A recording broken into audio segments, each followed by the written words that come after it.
Laís Kreuzer aqui e no vídeo de hoje eu vou falar sobre The 8 Show, que é a nova série da Netflix que estreou nessa sexta-feira, dia 17.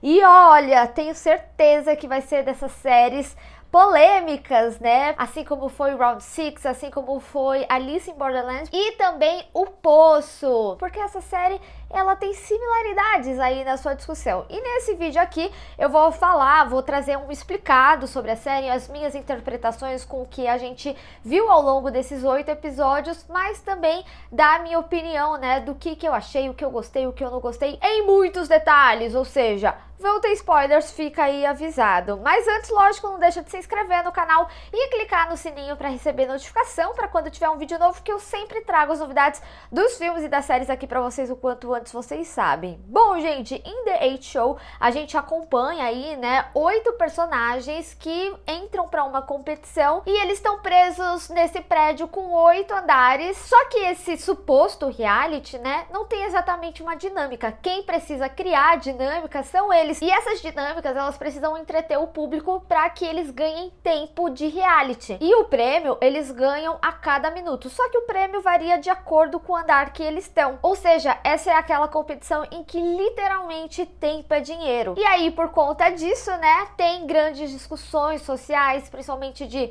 quanto mais você ganha, mais você quer. E aí eu vou falar aqui nesse vídeo esses significados e essas simbologias. A gente acompanha aqui na série, né, majoritariamente o número 3. Ele é o único personagem que acaba tendo o seu background pra gente entender do porquê que ele aceitou ir pra esse jogo. Mas depois, conforme a gente vai acompanhando esses episódios, a gente vê que todos são iguais. Todos estavam em uma situação em que eles realmente precisavam de dinheiro. Só que a dinâmica do jogo, ela acaba trazendo relação social diferente entre eles. E é isso que torna a dinâmica ainda mais perigosa, principalmente pelos personagens que a gente tem. A gente tem, por exemplo, o número 1, que ele tem um coração bom, mas ainda assim ele vê as injustiças do mundo e age com as suas próprias mãos. Quando a gente tem o contexto da história dele, a gente vê que ele tinha uma filha muito doente, que não conseguiu continuar o seu tratamento e que ele ia tirar a própria vida para ganhar o dinheiro do seguro e assim a sua mulher conseguir seguir com o tratamento da filha. Então ele tem nessa característica de agir com situações que ele não concorda. Já número 2, a gente vê que ela era uma pessoa que ela precisava muito do dinheiro, mas ainda assim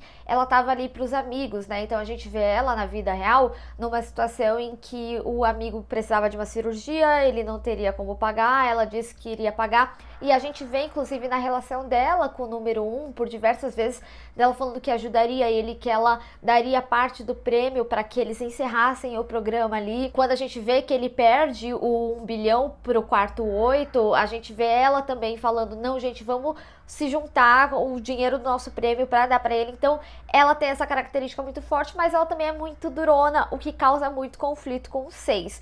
Já o número 3, né, a gente vê essa situação em que ele, mesmo que tenha muitos empregos, ele não consegue juntar dinheiro para pagar as suas dívidas, e ele tem uma dívida de quase 1 bilhão, né, que eram 900 milhões. E já número 4, a gente vê que, coitada, ela é meio pau mandado, eu vou colocar assim, mas ela também tinha uma situação, né, que ela queria ser artista, ela queria ser cantora de K-pop, só que ela sofre um certo bullying, né, então a gente vê que ela era meio menosprezada de certa forma. E a número 5, ela tinha um coração muito bom e ela foi enganada por homens. Então quando a gente tem essa relação da história dela, a gente consegue entender um pouco mais a atitude com relação ao número 6, mas na parte mais opinativa eu já falo sobre isso. Mas a gente viu, né, que ela era casada com um cara e aí ele traía ela e depois um outro cara, tipo golpista do Tinder, né, ficou com todo o dinheiro dela, do qual empobreceu ela. E já o número 6, ele era um profissional do beisebol que dá a entender que ele se envolveu em alguma briga, que ele batia em alguns dos seus adversários, mas também que ele apostava muito dinheiro e por isso ele empobreceu e também foi afastado, né, dos holofotes, e por isso ele teve que começar a vender carro. Já o número 7, ele era um criador de programas, mas a gente vê que ele já não estava mais no seu ápice, então ele não conseguia mais emplacar ideias, então consecutivo a isso ele não tinha jobs, né, e não tinha dinheiro. E já número 8 era uma artista mal sucedida, que ela mesma tentou investir na arte dela e com isso ela foi perdendo dinheiro. Então a gente vê que todos estão numa situação que realmente eles todos precisavam desse dinheiro, mas eles não sabiam, né, que a escolha ali do número iria acarretar enquanto eles ganhavam por minuto. E é muito interessante quando a gente tem essa relação dos quartos, né? Os quartos que mais são mostrados aí na série, pra mostrar essa diferença de estrutura social, é que o quarto dela sempre vem em takes muito amplos pra gente ver, cada vez que a gente visita lá, tem mais coisas e mais coisas, e ela não cansa de comprar, e aí a gente vai ver o prêmio dela sempre só tá mais crescendo. Ela ganhava 340, né, se eu não me engano, aqueles itens que o número 3 queria comprar no primeiro episódio, que era a cama, era 100 mil, então ela podia gastar isso e ainda ter 240, então ela pode gastar e ela sempre vai ter dinheiro, o que é bem diferente da relação do número 1, sempre que a gente vai ali no quarto, a gente vê ele naquela situação, né, em que ele foi acumulando as necessidades dos outros, né, do banheiro, ele já tinha um espaço minúsculo, ele tinha um espaço menor ainda, e assim, com um cheiro horrível. É interessante essa relação porque me lembrou duas obras, primeiro Parasita, porque Parasita retrata muito a pobreza, né, então tinha essa relação dos cenários, né, da mansão ali e também da casa dele e a enchente do bairro. E também me lembrou O Poço. O Poço, para quem não viu, é uma série da Netflix em que tem até uma relação parecida com essa comida que vai descendo por andar. O Poço basicamente é um experimento social em que ia descendo a mesa e parava nos andares que no início estava esbaldando e que era uma quantidade de comida que, se fosse bem racionada, o último andar receberia, só que as pessoas elas esbanjavam e os últimos andares passavam fome, chegando até o canibalismo. É uma série bem forte, recomendo que vocês assistam, até porque vai ter o filme. E essa relação da comida, ela é muito forte, porque a comida basicamente, não é como se fosse a moeda, mas é o poder prioritário que eles têm ali, porque eles não podem comprar comida e bebida, porque é algo que tá nas regras do programa. Eles falam que eles só precisam fazer a relação das dinâmicas, mas que eles dariam, né, a comida e a bebida para eles. É importante, inclusive, para a gente dar sequência aqui, relembrar um pouquinho sobre as regras. As regras, elas são bem básicas, tanto que eles iniciam ali o programa sem saber exatamente como que ele iria funcionar. Então, como eu falei, a comida e a bebida era disponibilizada pelo próprio programa e seria o suficiente para não faltar para eles. Tinha uma quantidade a mais por andar e aí eles dividiam, né, depois quando a dinâmica mudava ali das pessoas que trabalhavam, do revezamento deles, no final as pessoas tinham a preferência, né, por comer mais. Tudo que eles compravam era deduzido do prêmio, o que fosse comprado na praça era deduzido de todos, e eles tinham que ficar no quarto obrigatoriamente da meia-noite até as 8 da manhã. E que eles não poderiam de maneira alguma bloquear ali as câmeras do programa, porque eles tinham que ver tudo. E uma regra extremamente importante, né, é que se alguém morresse, o programa acabaria, independente da quantidade de horas que eles ainda tivessem. E que qualquer quebra dessas regras iria deduzir a metade do prêmio deles. Por isso, ali no final, né, o número 3, ele fala que eles deduziram metade do prêmio, então eles tinham pouco mais de 3 bilhões acumulados, só que como ele deu o tiro nas câmeras por causa da morte do número 1, esse prêmio foi de fato deduzido, ele quebrou aí uma regra do programa. E por mais que eu traga algumas comparações, né, como Parasita, O Poço, Round 6, Alice in Borderlands, todas essas obras, elas falam sobre essa discussão social, né? Como a gente deixa os nossos valores de lado pelo dinheiro. É até interessante a gente observar que ali no final, o número 3, quando ele tá na casa dele, ele tá num estado, assim, emocional traumatizado por tudo que eles passaram ali, mas ele também tá assistindo um programa em que as pessoas, elas estão imitando cachorro na TV. Então a gente vê, né, os absurdos, o quanto que a gente tá disposto pra aparecer, pra ganhar dinheiro. E outro aspecto que eu acho importante, né, falar também do número 3, é que na história dele, a gente vê que ele estava numa situação em que ele ia tirar a própria vida. Ele só não tirou porque ele começou a receber 1 milhão na conta dele, porque o tempo dele valia, né? E eles falam, a gente quer o seu tempo. Mas dentro dessa infelicidade que ele estava com a vida, que ele não conseguia pagar as contas, e depois dele passar por toda essa experiência para conseguir o dinheiro que ele precisava, ele se encontra numa situação que ele também tenta tirar a própria vida, mesmo tendo dinheiro. Muito lógico, pelos traumas que ele teve que passar. E é por isso que a série traz essa discussão, né? Qual que é o limite pra gente conseguir o dinheiro? Que nem o programa ali de imitar cachorro na TV. E é interessante falar isso, dessa relação de programa de TV, porque quando a gente descobre que o número 7, ele era uma pessoa que criava programas, a gente vê um cara extremamente rico ali, falando que o programa dele não tinha tipo um punch, porque ele fala, depois de certo tempo, quando você tem muito dinheiro, você tá muito anestesiado, nada te satisfaz muito, que é exatamente o patamar que a gente vê a número 8 ali no final, quando ela faz com que as pessoas elas tenham privação de sono. Então chega num nível de maldade, de ruindade, que a gente fica impressionado porque a gente vê, cara, até onde vai a mente humana, né? E essa série, ela extrapola isso, ela justamente traz um ápice ali, né, que começa de uma briga. Eles veem principalmente que eles ganham mais tempo quando tem a primeira briga entre a número 2 e o 6, e eles começam a entender que o tempo do programa não estava relacionado às escadas. Eles ganharam sim dinheiro com as escadas, porque era engraçado, era interessante no início, mas depois que passava dias eles fazendo aquilo, deixava de ser interessante. Então quando eles veem que com uma simples briga eles ganharam muito mais tempo do que eles passando o dia inteiro subindo e descendo escada, no final das contas fica muito mais fácil, né? É um trabalho mais fácil, você ganha mais tempo, você ganha mais dinheiro, mas também vai ficando desinteressante, não dava para fazer briga todo dia. Então o programa impunha de certa forma com que você sempre trouxesse coisas excepcionais que você não esperava daqueles participantes, como por exemplo a prática também de tortura, né, do número 1 nos outros participantes quando eles estavam ali amarrados. E aí, antes de falar até da separação dos grupos, eu queria também trazer a discussão que eles falam sobre o reality, o que é o reality. Quando a gente assiste, por exemplo, o BBB, essas coisas, a gente sempre vê os participantes falando: olha, eu fiz aqui pelo meu jogo, lá fora vai ser diferente, o que aconteceu aqui, morreu aqui, e no final a gente vê que essas pessoas elas não se falam porque elas descobrem o que foi falado delas, o que realmente aconteceu ali dentro, né? E eu sempre trago muita discussão, principalmente aqui em casa, né, que o BBB ele não é essencialmente um programa de jogo, sobre você saber jogar bem, sobre você ser um bom jogador, mas sim um programa de personalidade, se os seus valores vão ser de acordo com o que o público quer, com o que o público gosta. Vou dar só um exemplo breve dessa última edição, né? Por mais que as fadas fossem fortes, uma das participantes, né, ela foi muito hateada por ter um moralismo muito grande. Apesar dela estar do lado certo, esse moralismo julgatório fez com que ela não fosse tão bem vista aí no programa. Então é isso que a gente coloca em prática aqui também, né? Principalmente quando a gente tem essa separação aí dos grupos. A gente tem claramente, né, os bonzinhos e os maus, principalmente quando a gente está nessa discussão social de quem são os oprimidos e quem que tá ali no topo. E é até interessante porque a número 5 e a 4, elas trocam, mas isso tem muito a ver com a característica que eu falei inicialmente delas.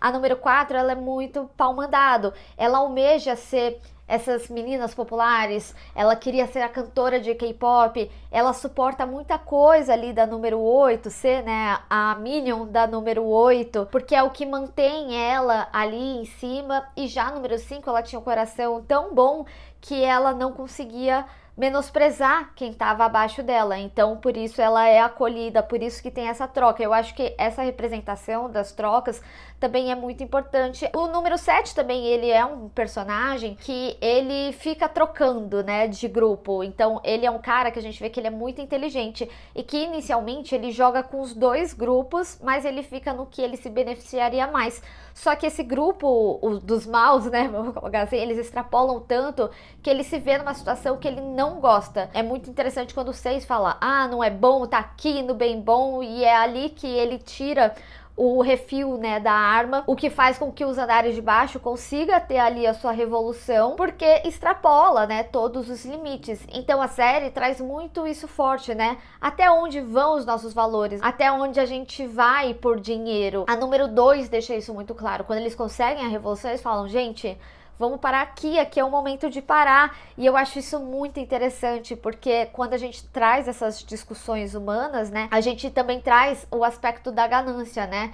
Ah, mas eu quero 1 bilhão, aí você consegue 1 bilhão, mas eu quero um pouco mais. E eu acho mais interessante ainda que a gente acompanha toda essa história sem saber da história dele, só do número 3. O número 3, a história dele vem, lógico, ele é o protagonista, mas também para estabelecer que todos ali são iguais. Por isso que ninguém ali dá seu nome. Eles são propositalmente os números, porque os números são o que representa ali dessa pirâmide social. Então a 8 vem ali no seu ápice, não importa o background dela, não importa a história dela. Então você acompanha essa história e gosta desses personagens pelo que eu falei, pelas características dele, o que eles demonstram do caráter durante as dinâmicas. Por mais que eles falam, a 8 ela é atipicamente maluca, né? Mas ela é sádica, né? A gente vê um sadismo ali nela. O número 6, ele é aquela representação da pessoa agressiva, sempre tem um, né, nessas obras, que é o mal pelo mal. E aí, dentro dessa estrutura, né, a gente vê que os de baixo sempre são os que sofrem mais. É até interessante quando vem a relação do que eles trazem da dinâmica, né, de trabalho, porque quando começa a acontecer as escadas, a própria número 8 fala, eu já tenho dinheiro suficiente, eu não quero fazer isso, eu não preciso trabalhar, eu ganho muito mais fazendo nada do que subindo e descendo escada. E é aí que começa a desestruturar, não é mais um negócio em grupo, cada um tem uma condição ali diferente. E aí, quando a gente chega no final, na conclusão, né, a gente vê que toda essa experiência, ela é um acúmulo de trauma, seja pelo que você viveu, ou até mesmo pelo que você teve que fazer os outros passar, apesar que a número 8 e o 6, né, eles ficam mais afastados, eles se dão mal, né, pela conclusão da história, e o número 7 pega essa experiência e transforma em uma série pra TV, e tem, né, o que justamente aquele cara falou, a satisfação, né, e é interessante porque, que nem eu trouxe o BBB, né, e a gente sempre gosta muito quando tem briga. Eles estão brigando ali, né? E no final, esse The 8 Show é realmente essa grande representação, né? A gente gosta de briga, a gente gosta de ver os outros se matando ali na TV. O sadismo também vem da gente como audiência. Não me surpreenderia nada se aquele magnata, inclusive, fosse o criador do programa. Principalmente quando ele fala, né? Eu participei, como você acha que eu tenho tanto dinheiro? E, né, no final, a gente vê que aqueles que estavam na estrutura de baixo, eles continuam com o bom coração, foram os únicos que apareceram, né, ali no enterro do número 1, que no caso é a número 2, a número 3, a número 4 e a número 5, que no final é eles que acabam ficando juntos. E o número 7 deu parte do seu prêmio, né, pra família ali do número 1, ele fica distante, afinal ele tá nos andares mais altos, ele tinha certa bondade, que condiz muito com o que a gente viu, né, ao longo do programa, mas ele não tá ali junto. É muito forte isso, né, porque a gente realmente vê, quando uma pessoa precisa, outras que precisam que acabam ajudando mais, muito mais do que as pessoas de cima. O 7 é a representação de que sim, alguns de cima se importam, mas ainda assim com certo distanciamento. E também, né, creio eu que distanciamento de toda essa experiência. Ele se distancia tanto que ele escreve sobre isso, para ele inclusive ganhar mais dinheiro com o programa. Dito tudo isso, eu vou falar um pouco do que eu achei da série. Eu acho que ela é uma série que vai impressionar muito,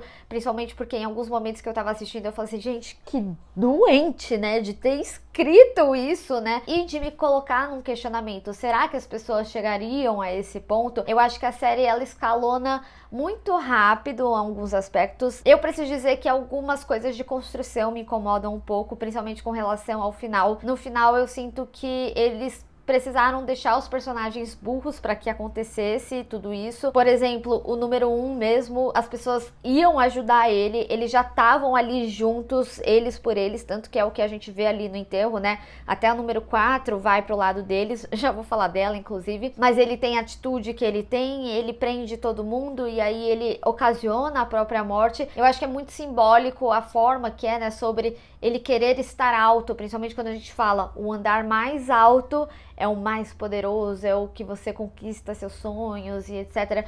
Eu acho que tem um simbolismo aí do porquê ele queria estar no alto, mas ainda assim eu acho que é uma atitude que não faz muito sentido, é só pra dar o final que eles queriam. Eles já ficaram mais tempo do que eles precisavam, eles muito facilmente poderiam trazer sim parte, cada um dar um pouquinho do prêmio, principalmente a número 5, né, que era a mais rica ali entre eles. A própria número 2 já tinha oferecido anteriormente de complementar o que ele precisava. Eu acho que ele também é uma representação muito grande da ganância, né, porque no final das contas ele queria 1 bilhão, não porque ele precisava de 1 bilhão, tipo o número 3 que tinha uma dívida de 900 milhões, ele literalmente precisava de 1 bilhão para pagar a dívida, mas porque ele viu uma oportunidade de crescer, de ganhar dinheiro fácil, quase que nem aposta, né? Então, você tem 1 bilhão, você pode ir para o quarto número 8, então você ganharia aquele grande acúmulo, que é o grande prêmio. E no final, né, ele não consegue comprar porque eles podem comprar qualquer coisa ali dentro, mas é ali dentro do programa, não significa que o prêmio do número 8 seria o dele. Número 8 é quem escolheu o cartão número 8, era número 8, então aquele prêmio seria destinado a ela, que inclusive gastou tudo, né, por ter ter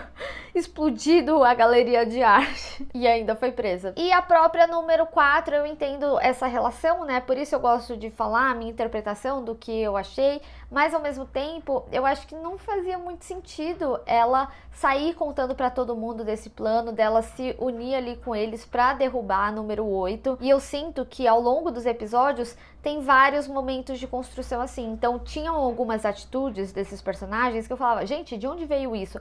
Tipo o aumento do sadismo. Eu entendo que tinha a ver, eu mesmo falei aqui, né? Tinha a ver porque eles perceberam que de uma briga eles ganhavam mais do que ficar subindo, descendo escada ou fazendo coisas positivas, tipo cantar. Mas eu achei que faltou construir um pouquinho mais a relação entre eles, não só dos andares, mas conflitos mesmo, porque quando acontece a primeira briga, ela vem através de um conflito muito genuíno entre a 2 e o número 6, e a partir disso você entende porque um quer ferrar com o outro ali na oportunidade que tiver, principalmente o número 6, que inclusive, né, também não foi um enterro ali porque ele tava sem poder se movimentar, castrado, e aí, né, falando em estar castrado, a número 5, eu acho que ela perde um pouco da característica dela da bondade. Eu entendo que vem muito com o background dela, com o que os homens fizeram a ela foi traída, depois o outro roubou o dinheiro dela, o número 6 enganou ela, falou que a número 2 ia soltar ele ali naquele momento, então ele utilizou de novo da bondade dela, e aí por conta disso ela castrou.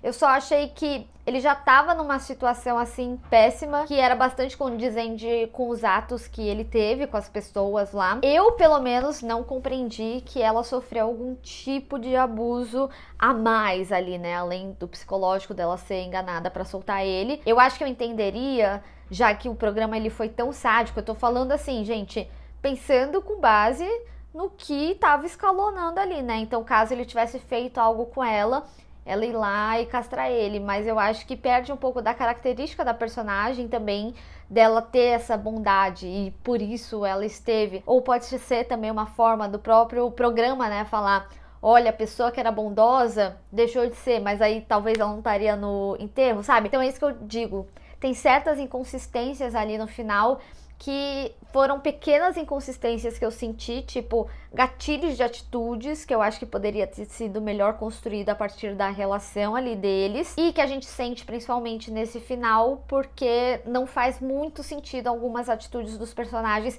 só pra série concluir da forma que ela queria. Agora eu preciso falar algumas coisas super positivas que eu achei com relação à série, que apesar de eu trazer comparações, falando de novo, né, tipo Poço, Parasita, Alice in Borderland, eu acho que a série ela tem a sua originalidade, diferente de Round 6, né, que a gente vê várias provas, várias dinâmicas criadas pelo programa, e aí conforme as pessoas vão morrendo, vai indo para uma prova mais difícil ainda. Aqui eles criam essa dinâmica e não pode morrer, mas é muito interessante porque em certo momento, né, eu acho que até o próprio número 3 que ele fala, tá bom, não podia morrer, mas e outras coisas até a morte, tipo, o cara ficou paraplégico, teve tortura, sabe? Tudo isso foi possível, então o humano, né, ele também não tem o seu limite ali na ruindade, morte seria o pior. Inclusive é outro aspecto ali, né, sobre o final, o número 3 ele começa a atirar nas câmeras, porque eles queriam de fato encerrar com o programa, mas o programa no final seria ali com a morte. E aí eu acho que faltou um timezinho da própria série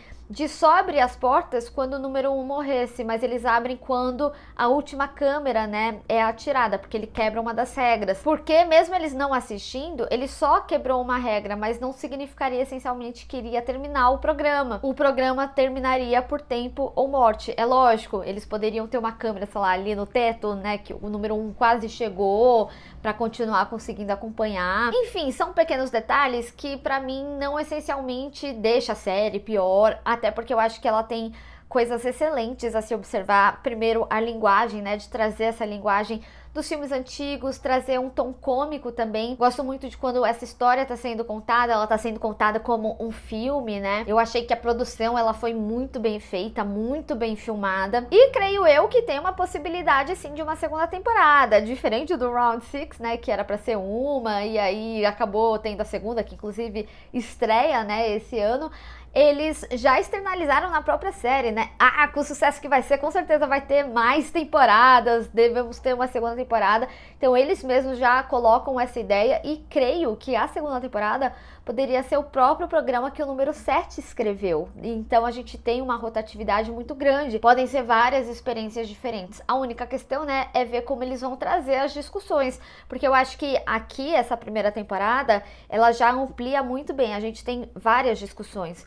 O formato de reality, a questão humana, a questão social, como que isso seria imprimido, trazendo também originalidade aí, né, como o próprio programa fala, entretenimento pra gente que já assistiu isso. Mas, obviamente, se tivermos uma segunda temporada, estarei lá assistindo e fazendo vídeo aqui no canal pra vocês. Mas eu quero saber de vocês, teve mais alguma simbologia, significado que você observou e quer trazer pra cá? O que você achou do The 8 Show? Vamos discutir. Bem, pessoal, espero que vocês tenham gostado desse vídeo. Não esquece de deixar o seu gostei e compartilhar nas redes sociais, inclusive me segue lá. Se inscreve no canal e clica no sininho para receber notificação para quando eu tiver um vídeo novo. Te vejo no próximo. Tchau!